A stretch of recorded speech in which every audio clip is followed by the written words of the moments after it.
सर्वांना नमस्कार. महात्मा गांधी विद्या मंदिर नाशिक संचलित कला आणि वाणिज्य महाविद्यालय येवला इथे येण्याची माझी ही 5वी-6वी वेळ आहे. पण एक बरं आहे की मुलं शिकून जातात, त्याच्यामुळे नवीन चेहरे येतात. नाही तर 30 मुलं बघायला लागली असतील.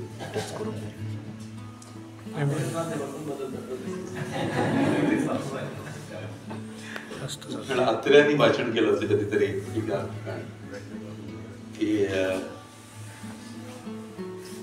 मुलं बदलत राहतात म्हणून बरं आहे, नाहीतर मग त्याच मुलांना शिकवावं लागलं असतं.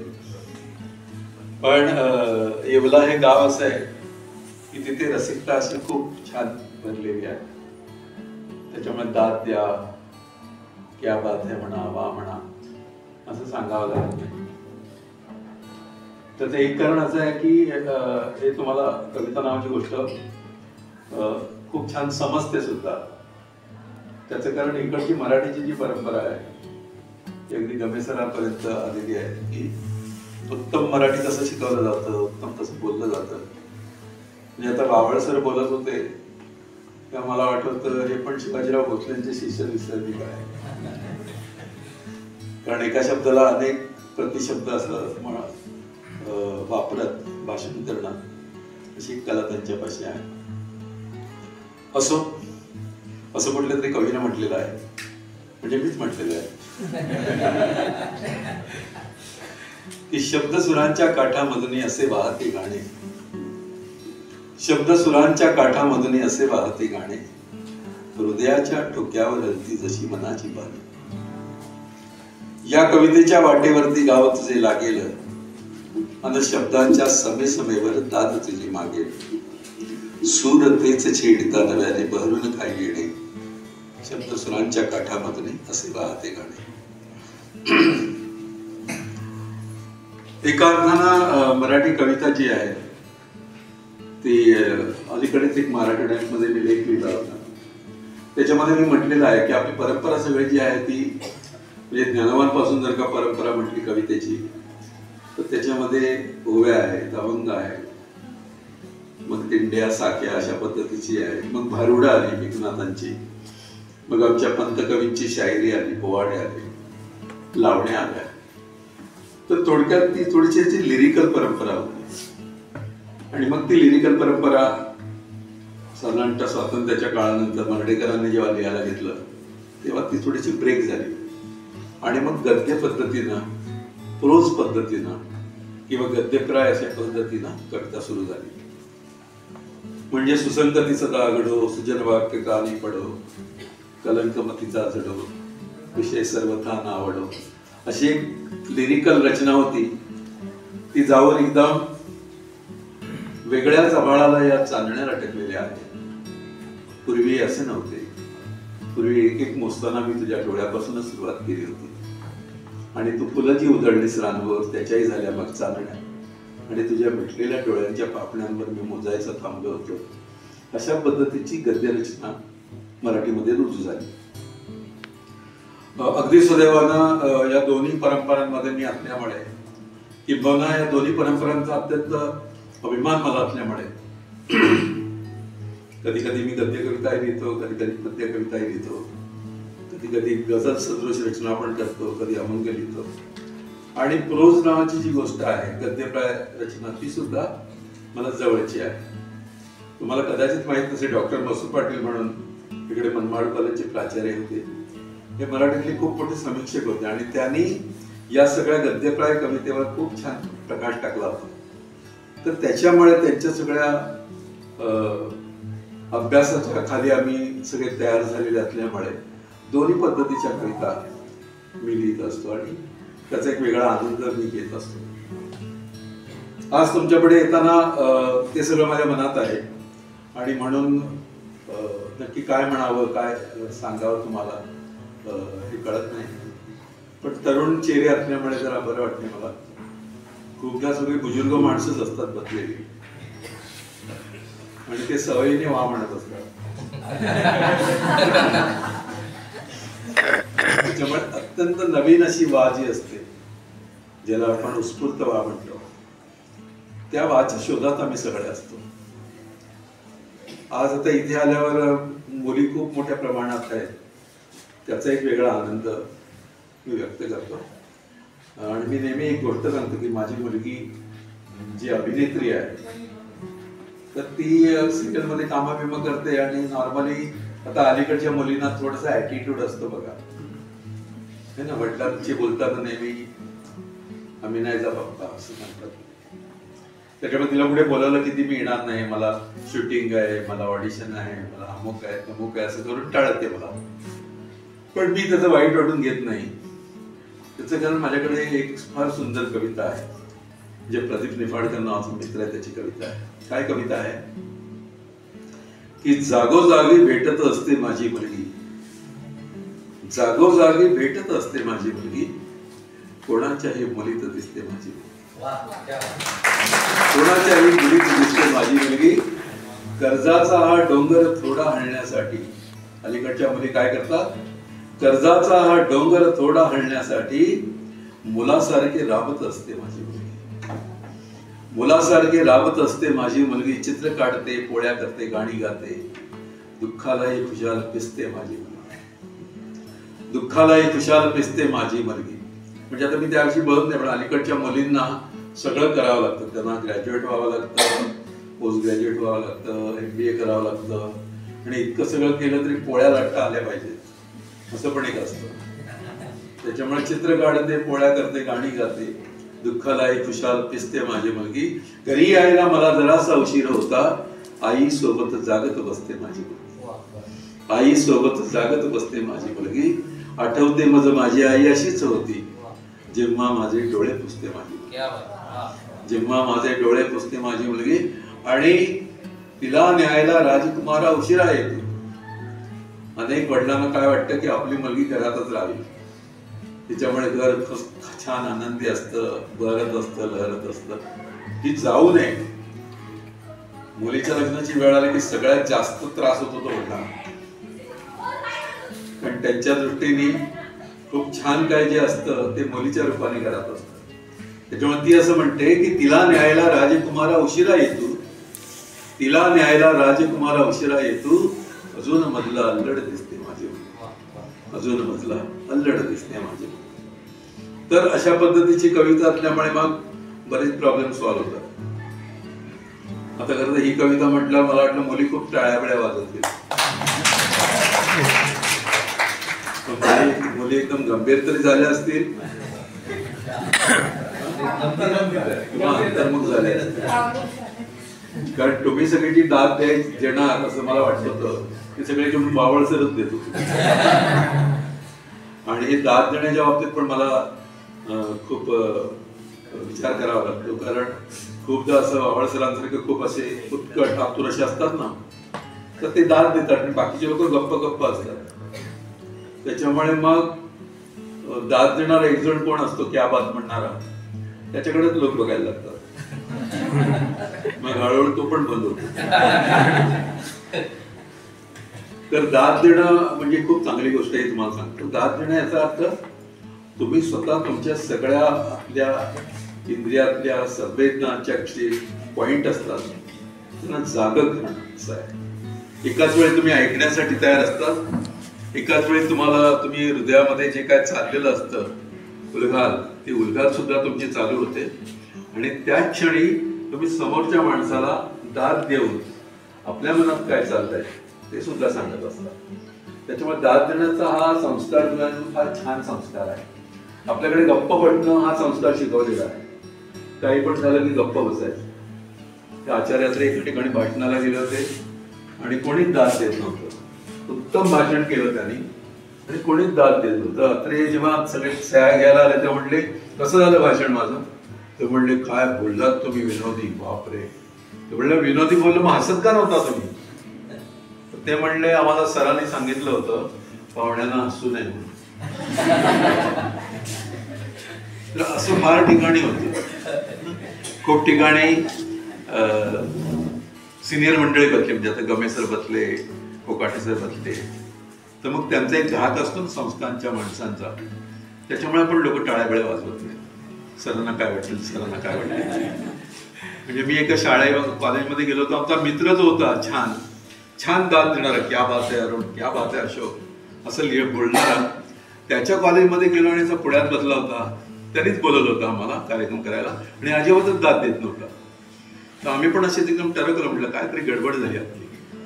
म्हणून कार्यक्रम झाल्यावर विचारलं की काय बाबा कसा आला कार्यक्रम? तो बोलला सॉलिड कार्यक्रम केला. आणि म्हटलं सॉलिड केला आणि तू पुण्यात बसला, अजिबात तू दाद देत नाही, हालत नाही, त्याचं कारण काय? त्यांनी त्याचं कारण सांगितलं, ते धक्कादायक होतं. तो म्हणाला मी प्राध्यापक असल्यामुळे दाद देऊ शकत नाही. प्राध्यापक असल्यामुळे दाद देऊ शकत नाही. म्हणजे का? ते म्हणजे मी दाद दिली असली तर मुलं चिकाळली असतील म्हणून मी शांत बसलो. तर असं जे सगळं असतं त्याच्यामुळे खूपदा पेच पडतो आम्हाला. पण त्यावेळी ताबडतोब मी एक कविता लिहिली होती की आपली उत्कटता हळूहळू अशी जाते ना वयामुळे. म्हणजे तरुण असताना आपल्याला खूप छान वाटतं, क्या बात आहे असं म्हणावं. आणि जरा तो माणूस थोडासा वयाने वाढला की त्याची दाद देणं जरा कमी होतं, त्याला वाटणं, आतून वाटणं पण जरा कमी होतं. आणि पोझिशन एखादी आली ना अशी मोठी, सूटबूट अंगावर आलं की त्याच्या टाळ्या पण अशा हळूहळू अशा बारीक टाळ्या होतात. तर ती उत्कटता जाण्याची एक कविता आहे ती त्यावेळी मी ताबडतोब लिहून काढली होती ट्रेनमध्ये बसल्या बसल्या. कविता अशी होती, छातीत फुले फुलण्याची, वाऱ्यावर मन झुरण्याची, ती वेळ निराळी होती, ही वेळ निराळी आहे. एक फार सुंदर वेळ होती, ती गेली आता आयुष्यातून. छातीत फुले फुलण्याची, वाऱ्यावर मन झुरण्याची, ती वेळ निराळी होती, ही वेळ निराळी आहे. किती सुंदर वेळ होती पूर्वीची ती. डोळ्यात ऋतूंचे पाणी, मौनात मिसळते कोणी. डोळ्यात ऋतूंचे पाणी, मौनात मिसळते कोणी. वाळूत स्तब्ध राहताना, वाळूत स्तब्ध राहताना, लाटेने गैवरण्याची, ही वेळ निराळी होती, ही वेळ निराळी आहे. प्रेमाचा अनुभव बघा कसा आहे की तू वळून हसलीस जेव्हा, नक्षत्र निखळले तेव्हा. तू वळून हसलीस जेव्हा, नक्षत्र निखळले तेव्हा. मन शारून मिटण्याची, डोळ्यात चंद्र टिपण्याची, ती वेळ निराळी होती, ही वेळ निराळी आहे. वावळस दात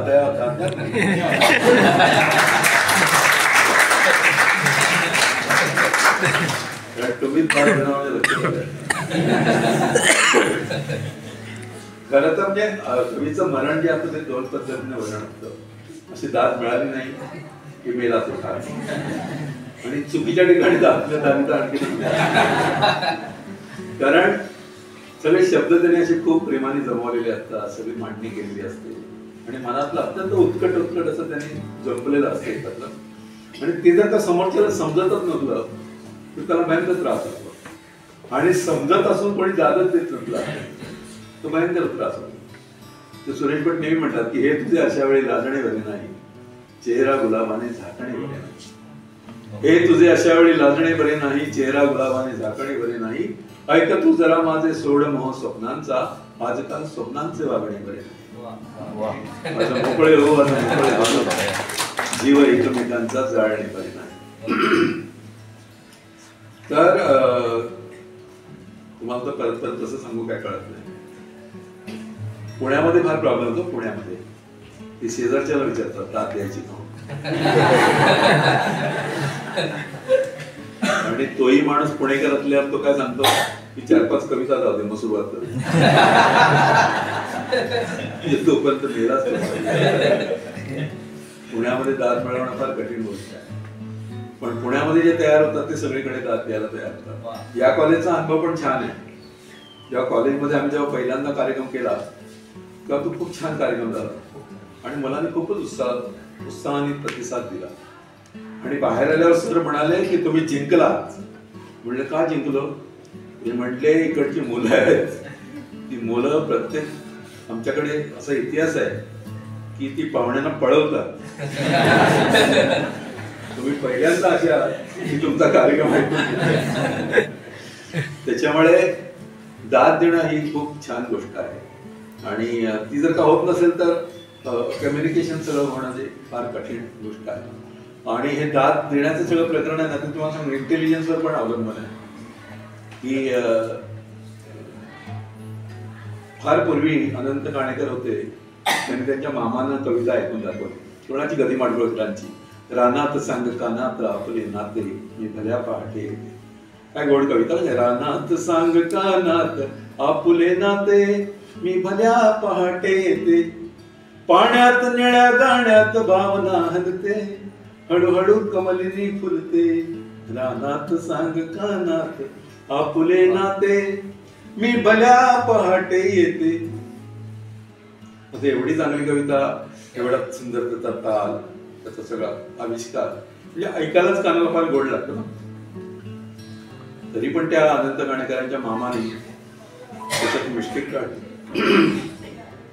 ते सायन्स फॅकल्टीचे असल्यामुळे ते म्हणले या कवितेमध्ये 2 टेक्निकल मिस्टेक आहेत. ते म्हणले रानात जायचं तर कानात कशाला सांगायचं, आणि भल्या पहाटे रानात लोक वेगळ्याच कामासाठी. तर कवितेकडे असं बघायचं जर का दृष्टिकोन असला तर फारच कठीण गोष्ट असते ना. मी नेहमी म्हणतो, ते आम्ही पम शिंद्यांची कविता आहे, आई एक नाव असतं, घरातल्या घरात गजबजलेलं गाव असतं. ती असते तेव्हा जाणवत नाही, नसते तेव्हा नाही म्हणवत नाही. आई म्हणजे काय असते? लंगड्याचा पाय असते, वासराची गाय असते, दुधावरची साय असते. आई असते जन्माची शिदोरी, जी सरतही नाही आणि उरतही नाही. अशी फार उत्तम कविता आहे. तर आईची कविता तरी आवडते की नाही कोणाला? ना तुम्ही सगळे अशाच आहेत. मंत्रमुग्ध झाले. तर ही कविता ऐकल्यावर सुद्धा एक मुलगा म्हणाला की मला याच्यात टेक्निकल मिस्टेक वाटते. तर काय टेक्निकल मिस्टेक? नाही, तुम्ही ते म्हटलं ना आई एक गाव असतं. तर म्हटलं हा पम शिंद्यांची कल्पना आहे की आई एक गाव असतं. तो म्हटलं आई जर का गाव असते तर मग आजी काय तालुका असते. इथे भेटला नंतर भेटू नको. तर असे पण लोक असतात की ते इतके टेक्निकल गोष्टी बघत असतात की त्यांना त्यातला असा छान अर्थ कळत नाही. आता मी मगाशी म्हटलं ना की डोळ्यात तुमचे पाणी मौनात मिसळते कोणी, वाळूत स्तब्ध राहताना लाटेने गैवरण्याची ही वेळ निराळी होती, ही वेळ निराळी आहे. आणि त्याच्यानंतर काय म्हटलंय, एक फक्त गावाकडची ओळ म्हणते, ती फार आवडती ओळ. प्रेमाचं म्हटलं तर त्याने दाब नाही दिली, त्याच्यामुळे मी घाबरलो. की तू वळून हसलीस जेव्हा नक्षत्र नितळले तेव्हा, मन शहारून मिटण्याची डोळ्यात चंद्र टिपण्याची ही वेळ निराळी होती, ही वेळ निराळी आहे. ज्या चंद्र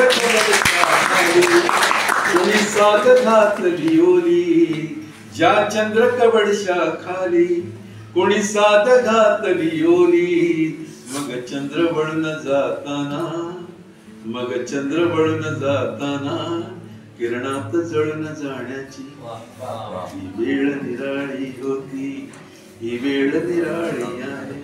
होईल यांनी मा म्हटलं की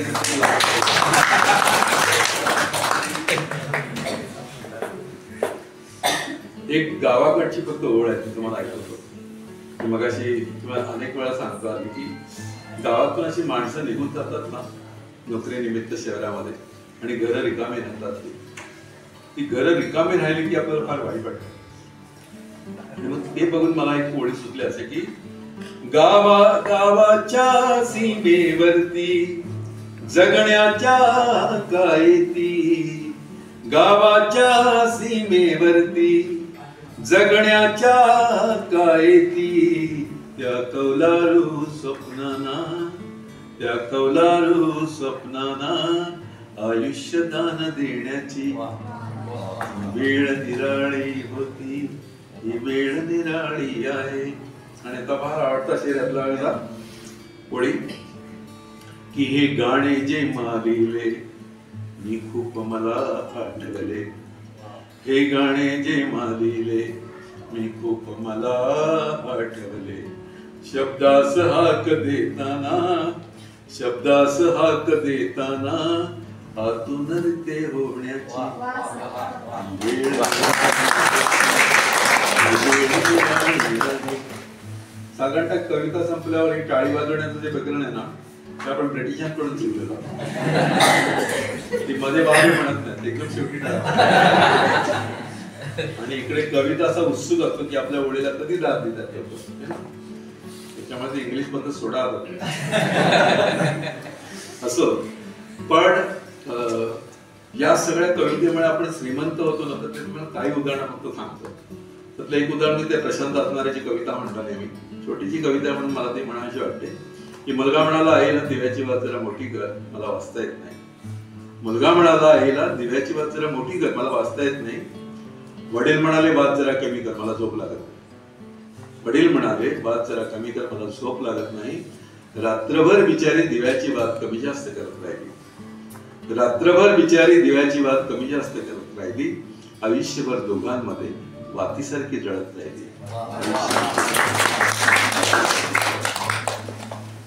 खूपदा दाद द्या, त्याला प्रतिसाद द्या वगैरे सांगावं लागत नाही, अशा काही कविता असतात की त्या कविता ऐकल्या की आपल्याला वाटतं की क्या बात आहे, काय सुंदर लिहिलंय.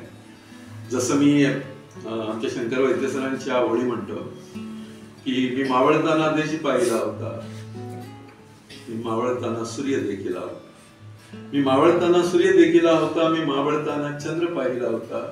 त्या दिवशी घडले विपरीत चित्त ज्यावरती, मी मावळताना देश पाहिला, मी मावळताना देश पाहिला. 4-4 ओळीमध्ये इतक्या गमती जमती अनेक लोकांनी केलेली आहे की त्या ऐकल्या की तुम्हाला कळेल की ही कविता नावाची गोष्ट ग्रेट आहे, तुमच्या मनातलं सगळं सांगणार आहे. आणि सगळ्या पूर्ण कविता म्हणण्यापेक्षा 4च ओळी म्हणाव्या असं खूपदा माझ्या मनात येतं. कुसुमाग्रजांची कविता तुम्हाला माहिती असेल, कणा नावाची कविता, त्याची पारायण तुम्ही केली ना, होती सिलेबसला कविता पूर्वी. तर तात्यांनी गंगेला पूर आल्यावर एक त्यांच्याकडे विद्यार्थी आला ज्याचं घर सगळं वाहून गेलं होतं पुरामध्ये. तो आला आणि उभा राहिला आणि जे सगळं नाटकी उभं राहिलं ते सगळं त्यांनी कवितेमध्ये लिहिलं. काय सुंदर कविता आहे. तात्यांच्या कवितेचं वैशिष्ट्य असं आहे की साध्या साध्या शब्दात, ते फार मोठे शब्द वापरत नाही, की ओळखलं कसं मला पावसात आला कोणी, कपडे होते कर्दमलेले केसावरती पाणी, कपडे होते कर्दमलेले केसावरती पाणी, क्षणभर बदला नंतर हसला बोललावरती पाहून, गंगामाई पाहुणे आली सर गेली घरट्यात राहून, गंगामाई पाहुणे आली गेली घरट्यात राहून, माहेर वासेट पोरी सारखी 4 भिंतीत नाचली, मोकळ्या हाती जाईल कशी पायतो मात्र वाचली, चूल विजली भिंत खचली होते नव्हते गेले, प्रसाद म्हणून पापण्यांमध्ये पाणी तेवढे ठेवले, प्रसाद म्हणून पापण्यांमध्ये पाणी तेवढे ठेवले, कारभांडीला घेऊन संगेशकर आता लढतोय, पडकी भिंत बांधतोय, चिखलगाळ काढतोय, आणि खिशाकडे हात जाताच हसत हसत उठला, पैसे नको सर जरा एकटेपणा वाटला, पैसे नको सर जरा एकटेपणा वाटला, कारण मोडून पडला संसार तरी मोडला नाही कणा, पाठीवरती हात ठेवून फक्त लढ म्हणा. तर एक असा संदेश सांगण्याची कविता असताना तशी कविता त्यांची आहे. आणि त्याचा एक वेगळा आनंद आहे की असं काहीतरी शिकायला मिळालं की आपल्याला वाटतं की कविता छान आहे ना. पुरे झाले चंद्र सूर्य, पुरे झाले तारा, पुरे झाले नदी नाले, पुरे झाला वारा, मोरासारखा छाती काढून उभा राहा, झाडासारखा नजरेत नजर बांधून पहा, सांग तिला तुझ्या मिठी स्वर्ग आहे सारा, पुरे झाले चंद्र सूर्य, पुरे झाले तारा. ते सगळे कवी असतात ते सारखं आपलं काहीतरी लिहित असतात ना, चंद्र, चांदण्या, त्याच्यावर सगळं रुसून हे सगळं लिहिलं. आता तेव्हा ते म्हणले की शेवाळलेले शब्द आणि यमक छंद करतील काय. शेवाळलेले शब्द म्हणजे इतकं ते वापरून वापरून शेवाळा लागले त्या शब्दांना. असे शेवाळलेले शब्द आणि यमक छंद करतील काय, डांबरी सडकेवरती श्रावण इंद्रधनुष्य बांधेल काय. म्हणून म्हणतो जागा हो जाण्यापूर्वी वेळ, प्रेम नाही अक्षरांच्या भातुकलीचा खेळ. प्रेम म्हणजे वणवा होऊन जाळत जाणं, प्रेम म्हणजे जंगल होऊन जळत जाणं. प्रेम कर भिल्लासारखं बाणावरती खुसलेलं, मातीमधून निघून सुद्धा मेघापर्यंत. तर ही जी सगळी भावना, आता हे सगळ्या प्रेमाचं सांगणं हे एका ह्याच्यातलं आलं की तुम्हाला फार बरं वाटतं असं. आम्ही फार भाग्यवान लोक होतो की आम्हाला ही सगळी कवितेची सुरुवात आहे ती लहानपणापासून पाठ्यपुस्तकातूनच झाली. त्याच्यामुळे देवा तुझे किती सुंदर आकाश, सुंदर प्रकाश सूर्य देतो. देवा तुझे किती सुंदर आकाश, पहिलीतली कविता गवा पाटलांची. तिथूनच आमच्या कविता प्रेमाला सुरुवात व्हायची. दुसऱ्या वर्षी गेलं की असं उठा उठा चिवताई, सारीकडे उजाडले डोळे तरी मिटलेले अजूनही अजूनही अजूनही. मग तिसरीत गेल्यावर लाडकी बावली होती माझी एक, मिळणार कधी ना शोधन दुसऱ्या दाखल. किती गोरे गोरे गाल गुलाबची गहिरे, हसती केसते सुंदर काळे कुरळे. मग चौथीत गेल्यावर गाई पाण्यावर काय म्हणून आल्या, गंगा जमुना या मिळाल्या. उभय पित्रांच्या चित्त चोरटीला, कोण माझ्या बोलले पोरटीला. खबरदार रटात मारुनी जाल पुढे चिंधड्या, पडविंद राई राय एवढ्या. पुण्या गावाचे पाटीला मी कुठे चालला असे, शिवही ओलांडून तीरसे. पुढे अपाट दर्यात वाहती वारे बेफामा, जयगडला जाण्या निघाली संत तुकाराम. अशी कविता होती. आणि मग त्याच्यानंतर ते क्षणाक्षणी पडे उठे परिबळे उडे बापडी, सुते पतई घेऊन क्षणिक दृष्टीला जापडी. अशी पण एक अशी छान लिरिकल कविता. आणि एक कविता मात्र अशी होती की त्यात सावीत असलेल्या मुली सुद्धा, ज्यांचं लग्न बिग्न होणं फार दूरचं असायचं त्यावेळी. सावीत किती लहान असते ना मुलगी, पण ती ऍडव्हान्स मध्येच रडून घ्यायची ती कविता. कुठली कविता होती, घाल घाल पिंगा वाऱ्या माझ्या परसात, माहेरी जासू आसाची कर बरसात. सुखी आहे पोर सांग आईच्या कानात, आई भाऊ साठी परी मन खंतावत. अशी फार गोड कविता होती. तर या सगळ्या गोड कवितांचा किंवा या सगळ्या कवितांचा इतका प्रभाव आमच्यावर होता लहानपणी की आम्ही पटापट पटापट कवितेच्या अशा नादी लागलो, कविता म्हणायला लागलो. एक गोष्ट अशी पण होती की या सगळ्या कविता अशा लिरिकल छान असल्यामुळे आमचे आई बाबा पण ही कविता म्हणायचे, आम्ही पण ही कविता म्हणायचो. नंतर आमची मुलं पण ती म्हणायला लागली. कारण त्याच्यामध्ये काय जे सुंदर सुंदर होतं ते सगळ्यांना भावणार होतं, आवडणार होतं. ही पाठ्यपुस्तकं गेली, त्या कविता गेल्या आणि मग कवितेला एकूण ओढीच लागली असं आपल्याला दिसतं. अलीकडची कवी काही कविता चांगली लिहित नाही असं नाही, फक्त त्या कविता येत नाहीत पाठ्यपुस्तकात. बऱ्याच कविता पाठ्यपुस्तकाकडे आहेत. त्याच्यामुळे तुमच्याकडे पाठ्यपुस्तक कोण आहे का मेंबर?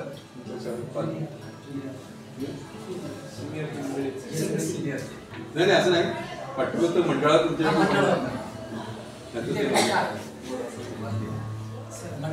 तर ते असं म्हणजे जरा वाईट वाटतं.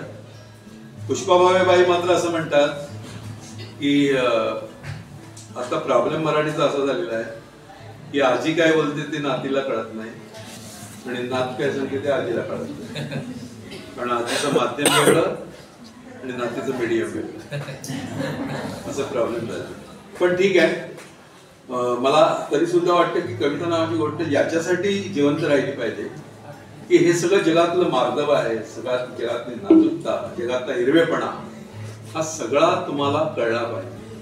प्रेम नावाची गोष्ट कळली पाहिजे. प्रेम, ज्ञानोबाने आपल्याला प्रेम करायला शिकवलं की आता विश्वात्मके देवे तेणे वागेने तो चावी, तोषुनी मदत द्यावी असा आहे ना. जगाच्या सगळ्या कल्याणासाठी ज्ञानोबाने सांगितलं आणि नंतर आता कुसुमाग्रज सुद्धा तेच सांगतात की प्रेम आहे सगळ्यात जगण्याचा सारांश, असं कुसुमाग्रज सांगतात, सगळे कवी सांगतात. तर हे सांगण्याचं जे काम आहे ना ते कोणीतरी करावं लागतं. नाहीतर एकूण वृक्षता येते सगळ्या जगण्याला. बाकी व्यवहार तर नेहमीच आहे, खातो पितो जेवतो आणि काय बाकीचं काय टीव्ही बघतो हे सगळं चालूच आहे. पण प्रेम नावाची गोष्ट आहे जी तुम्हाला सांधून ठेवते, तुम्हाला एकमेकाविषयी जिव्हाळा वाटतो, प्रेम वाटतं. आता शिक्षकांचं काम काय, तुम्हाला शिकवणं, तुमचं काम आहे शिकणं. पण ह्या शिकण्याच्या मध्ये तुमच्यात जो अनुबंध निर्माण होतो तो सगळ्यात महत्वाचा. तुम्हाला कॉलेजबद्दल प्रेम वाटायला लागतं ते महत्वाचं, तुम्हाला आजूबाजूच्या निसर्गाबद्दल प्रेम वाटायला लागतं ते महत्वाचं. म्हणून मग आपल्याला ते हिरवे हिरवे गार गालीचे हरित तृणाच्या मखमालीचे त्या सुंदर मखमालीवरती फुलराणी ती खेळत होती हे सगळं ऐकावंसं वाटतं. त्याच्यामुळे महानोर एकदम आठवतात. आता महानोर तुमच्या जवळचे आहेत म्हणून आठवतात. महानोर तुम्हाला किती जवळचे वाटतात ते मी बघतो आता. हा कविता त्यांची अशी पावसाचीच कविता आहे. असं लिहिलंय महानोराने, जरा आसमान झुकले शुभ्र तारकांचे झेले, क्षितिजाचे रंगरेखा संत पाण्यात नालेले, रानमुकाट झालेले पक्षी पंखात हसले, हळू चाहूल घेताना पाणी दांडात हसले, हळू चाहूल घेताना पाणी दांडात हसले, अशी लखाकली बोर अंगभर चंद्र कोर, उसमळ्याच्या गर्दीत थोडे सांडले केशर, उसमळ्याच्या गर्दीत थोडे सांडले केशर, थोडे सांडले केशर. खरं तर असं हे सगळं खूप सुंदर जगणं आहे. हे जगणं तुमच्यापर्यंत यायला पाहिजे असं मला वाटतं आणि ते कवितेतून येतं असं माझं म्हणणं आहे. त्याच्यामुळे कविता केवळ असं काय म्हणतात पाठ्यपुस्तकातला 10 मार्काचा प्रश्न 50 मार्काचा प्रश्न म्हणून शिकू नका. तुम्हाला कुठलंही गाणं ऐकलं की छान वाटलं पाहिजे. म्हणजे आता एका ठिकाणी मी असं ऐकलं तर मला इतकं ते मनात राहिलं. तर असं लिहिलं होतं की मैं नजर से पी रहा हूं ये समा बदलना जाए, ना झुकाऊं तुम निगाहें कहीं शाम ढलना जाए, मैं नजर से पी रहा हूं. आता किती गोड आहे. आणि याच्यात एक पुढचा शेर आहे तो तर म्हणजे असा तोबा तोबा शेर आहे. फार सुंदर शेर आहे. असं लिहिता आलं पाहिजे. काय लिहिलं त्याने, मुझे फूकने से पहले मेरा दिल निकाल लेना, मला जाळायच्या अगोदर माझं हृदय काढून ठेवा. प्रियकर सांगतोय मला जाळायच्या अगोदर माझं हृदय बाजूला काढून ठेवा. मुझे फूकने से पहले मेरा दिल निकाल लेना, मेरा दिल निकाल लेना, के है किसी की अमानत मेरे साथ जलना जाए, मैं नजर से पी रहा हूं.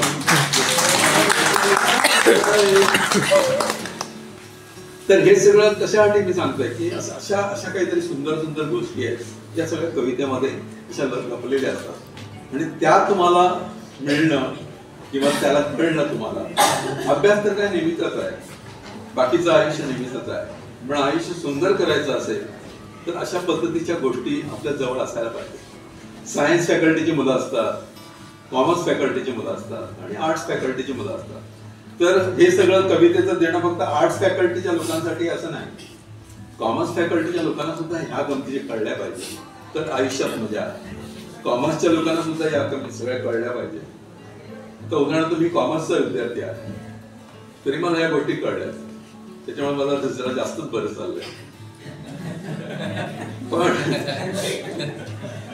कधी मला अगोदर वाटलं नव्हतं की असं कवितेच्या नादी मी लागेल. जेव्हा मी कॉलेजमध्ये गेलो त्यावेळी असे बरे मार्क बिर्क होते, जरा स्कॉलर होतो आणि आपल्याला काहीतरी साहेब व्हायचंय, बँकेत मॅनेजर व्हायचंय, CA व्हायचंय, कंपनी सेक्रेटरी व्हायचंय, अशी काहीतरी स्वप्न होती कॉलेजमध्ये जाताना. पण नंतर कविता जेव्हा वाचनात यायला लागल्या तेव्हा मला लक्षात आलं की ह्यात फारच ग्रेट काहीतरी आहे.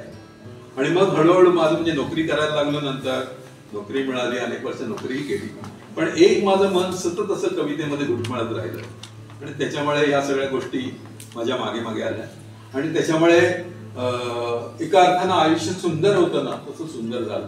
तुमच्याकडे जेव्हा येतो कॉलेजमध्ये कुठल्याही तेव्हा मला हेच असं सतत मनात येत असतं की आपण आपलं तर आयुष्य भोगतच असतो, पण हे भोगताना 2-4 जणांना जरा 4 सुंदर कविताच्या ओळी म्हणून दाखवणं ही किती सुंदर गोष्ट आयुष्यात आहे.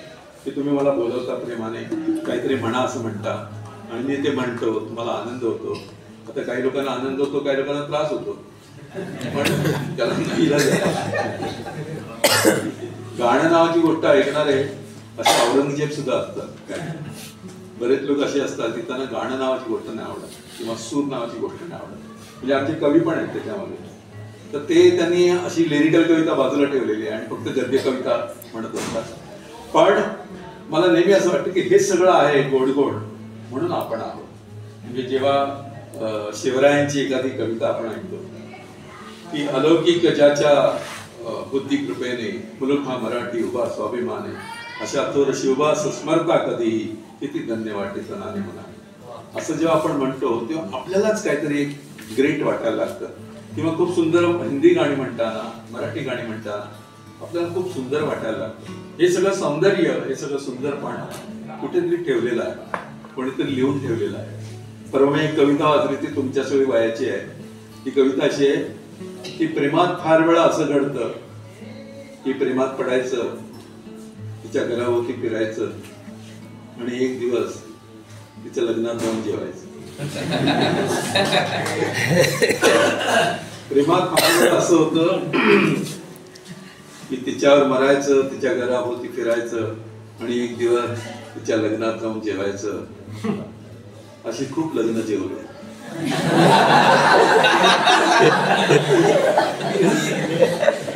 अशी खूप लग्न जेवायचो आणि मग प्रेमाच्या ढेकळात ते सगळीकडे फिरायचं. आणि दिवस सरत गेले, दिवस सरत गेले आणि एक दिवस तिच्या डोहाळे जेवणाचे निमंत्रण. दिवस असे सरत गेले आणि एक दिवस तिच्या डोहाळे जेवणाचे निमंत्रण आले आणि तिने सुद्धा आग्रहाने लिहिलं होतं, मित्रा तू जर का डोहाळे जेवणाला आला नाहीस तर माझ्यावर तुझं प्रेमच नाही असं सांगतो.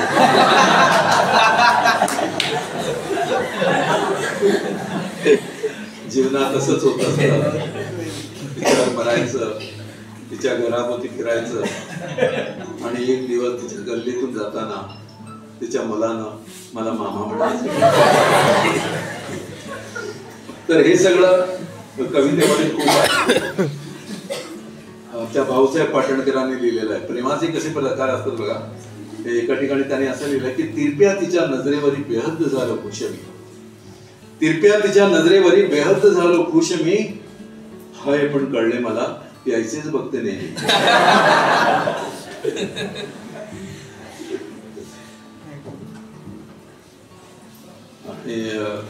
आणखीन एक असं आहे ते तुम्हाला ऐकून. मारला धक्का तिने जोरात पण होता मऊ, मारला धक्का तिने जोरात पण होता मऊ, ती म्हणाली सॉरी मला, मी म्हणालो थँक्यू. आपलं काही ते वात्रट लिहिणारे पण लोक आहेत. आमच्या प्रमोशन एका ठिकाणी लिहिलंय की तिच्या एका स्पर्शाने म्हातारा तरुण झाला, तिच्या एका स्पर्शाने म्हातारा तरुण झाला, काठाकाठानं का होईना पण समुद्र फिरून आला. एवढे वात्रटपणा करणारे लोक आपल्या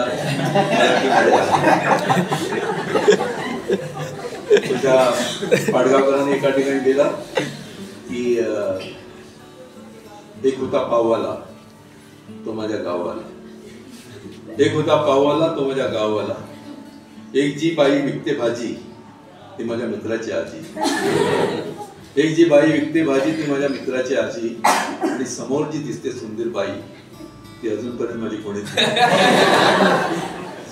हा सगळा जो वात्रटपणा आहे, हा वात्रटपणाचा इतका ठासून भरलेला आहे मराठीमध्ये. खूप खरं तर कविता ऐकण्याचं मन होतं, पण माझी गाडीची वेळ होत नाही त्याच्यामुळे कोकाटे सरांनी मला वेळीच सावध केलेला आहे. पण एक शेवटची त्याच्या अगोदर एक जरा विनोदी कविता मला मुलींसाठी. मध्ये मी जरा मराठवाड्यात गेलो होतो, तर तिकडे एक ग्रस्त अशी फार दुःखी चेहरा भेटले. मी म्हटलं काय काका एवढा चेहरा दुःखी काय, शेतात तर तुमची चांगली पिकलेली आहे, तुमची 2 मुलं तर इंजिनियर झाली, त्यांच्या बायका पण प्राध्यापिका आहेत, 4 पगार येतात घरात, 2 गाड्या आहेत, बंगला बांधलाय तुम्ही. आता दुःख कसलंय, एवढं चेहरा कसला पाडून बसलाय. ते मला हे दुःख नाही, ह्याचं काय संबंध नाही वगैरे. माझं दुःख वेगळंच आहे. माझं दुःख SSCचं आहे. आपलं SSCचं दुःख. आता SSCला जरा ट्रॅजेडी झाली माझी.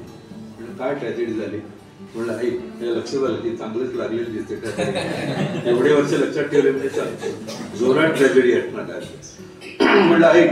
आणि मग त्यांनी त्या कविता म्हणतात ना जुन्या पद्धतीच्या, तशा कविता म्हणून दाखवल्या. SSCला बसलो होतो प्रथम परीक्षेच, पेपर सोडव नीट गाढवा घरचा आदेश.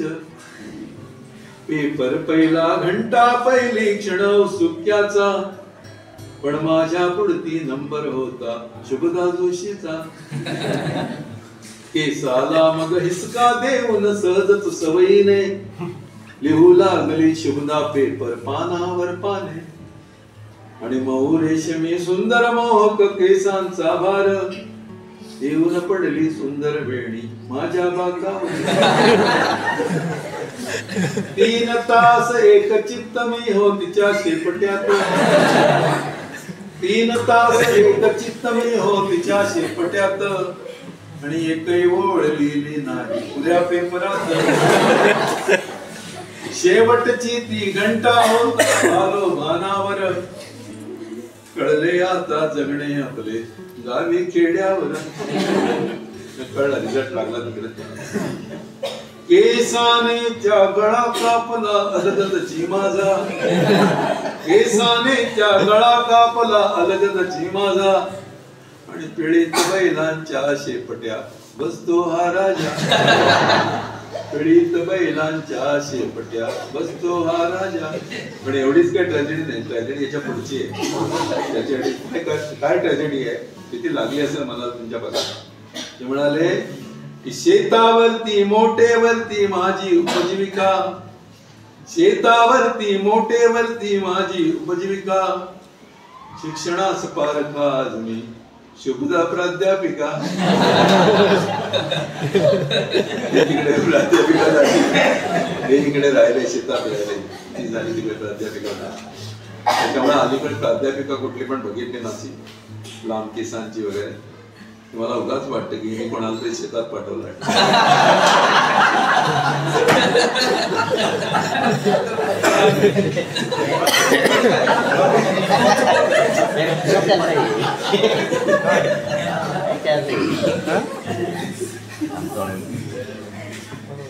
एक मला दुखात एक फक्त कडवा मी म्हटलं. तुमच्याकडे ते काय नाही ना, स्पीकर वगैरे नाही ना, असू देत. ब्लूटूथ स्पीकर आहे त्याकडे, असू नको देत त्याच्यात. आता हे जुनं झालं थोडंसं गाणं, पण त्यावेळी फार लोकप्रिय होतं. याची कॉलर ट्यून आहे, जवळजवळ 1.5 लाख लोकांनी कॉलर ट्यून होती या गाण्याची वगैरे. आणि हे पण सांगायला हरकत नाही की आता इतके संग्रह झाले, त्याला इतकी पारितोषिकं मिळाली, खूप कौतुक झालं. सगळ्यांनी बागले सरांनी माझ्यावर लिहिलंय, वसंत आवाजी डाक्यांनी लिहिलंय, वसू पटलांनी जवळ 36 पानं माझ्यावर लिहिलेली आहे, म्हणजे अनेकांनी लिहिलंय.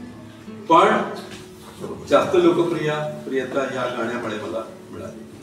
आणि हे गाणं जगभर म्हटलं जातं, जगभर गायलं जातं.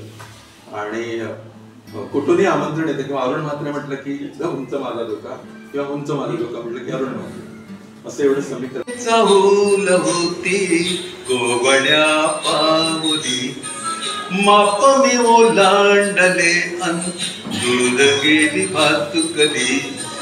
खेळण्याचे होते वय, अंगणाची होती सय. सोबळ्या मनात माझ्या भरे नभाचा आशय. धबकले उंबऱ्यात मी पाहुणी नवी पहाट. जणू जन्मले नव्याने भरता मळमट. हाती अमृताचा वसा, साथ देई माझा सखा. त्याच्या कृतात डोळ्यात जुले उंच माझा झोका. उंच उंच माझा झोका, जुले उंच माझा झोका.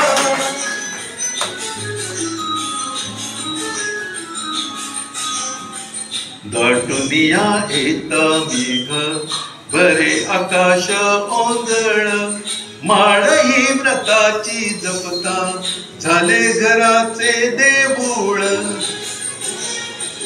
जिचे पायरी होना जन्मचंदना सारखा त्याच्या कृतात डोळ्यात झुले उंच माझा झोका उंच उंच माझा झोका झुले उंच माझा झोका चांदणे चाऊल होती कोवळ्या पावले माप मी ओलांडले दूर गेली भातुकली. पुढचं कडे बाबा खूप आवडेल तुम्हाला, पण नीट ऐका. आरतीत तेवे माझ्या मंद या व्रताची समयी तुळसीचे रोप माझे उंच आभाळात जाई. मीच ओलांडले मला सोबतीस माझा सखा येई कवेत आकाश झुले उंच माझा झोका त्याच्या कृतार्थ डोळ्यात झुले उंच माझा झोका. आणि मग शेवटी रमाबाईसाठी गुणगौरव. असे आगळे हे नाते ऐक ही रमा सांगते बीज हे हृदय अंतरी जगण्याचे फूल होते. अशा संसार गाण्याला त्याचा माझा एक ठेका त्याच्या कृतार्थ डोळ्यात झुले उंच माझा झोका उंच उंच माझा झोका झुले उंच माझा